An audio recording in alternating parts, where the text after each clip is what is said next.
Ce midi, Olivier D'Artigol, bonjour. Vous êtes le chef de file de la liste Front de Gauche pour ces élections régionales.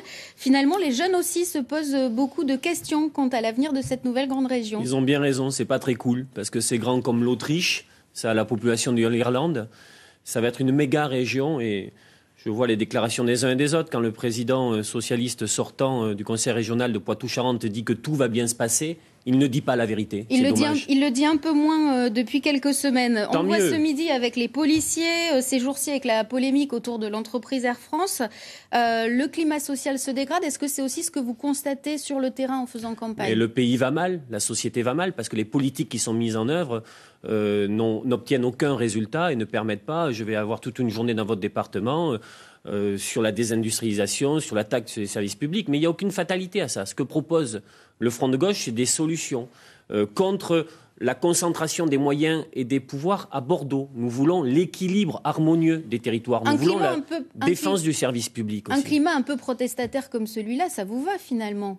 Puisque vous, depuis des mois, vous dites que la politique menée n'est pas la bonne. Mais quand le pays souffre, ça ne nous va pas. Ce qu'on n'arrive pas à comprendre, c'est l'entêtement, l'obstination du gouvernement et de ses représentants locaux à maintenir une politique qui échoue.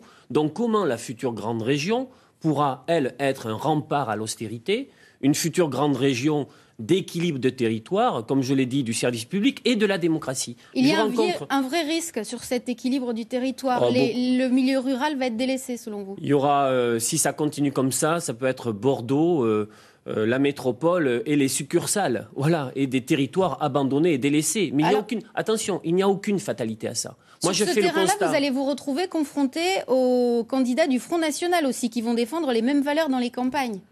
Non, madame. Aujourd'hui, ce sont vos principaux adversaires ou pas?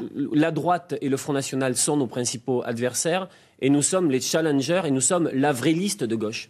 Parce que nous avons, avec le Front de Gauche, la détermination d'orienter ces politiques régionales dans la bonne direction. Et je souhaite qu'on ait un débat de contenu.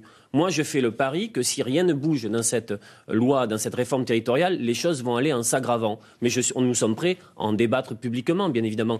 Et je le dis à celles et ceux qui nous regardent, saisissez-vous de ces élections régionales, parce qu'on nous dit qu'il y aura un taux d'abstention très important, mais il est question de vos vies et de vos territoires. Olivier D'Artigol, la vraie liste de gauche, le Front de Gauche, uni, mais sans les Verts quand même, ça risque de vous porter préjudice. Je regrette que Françoise Coutan soit partie toute seule de son côté et n'ait pas accepté la main qu'on tendait. Vous savez, je suis parti de Limoges ce matin, je suis arrivé à Poitiers, j'ai croisé 153 camions. On les a comptés avec le camarade qui m'accompagne. Il faut donc mettre ces camions sur le rail et non pas aller vers une LGV dont on n'a pas le début du commencement du premier euro, mais aller vers la modernisation des lignes existantes. Merci beaucoup, Olivier D'Artigol. Je rappelle donc que les prochaines élections régionales se dérouleront les 6 et 13 décembre prochains.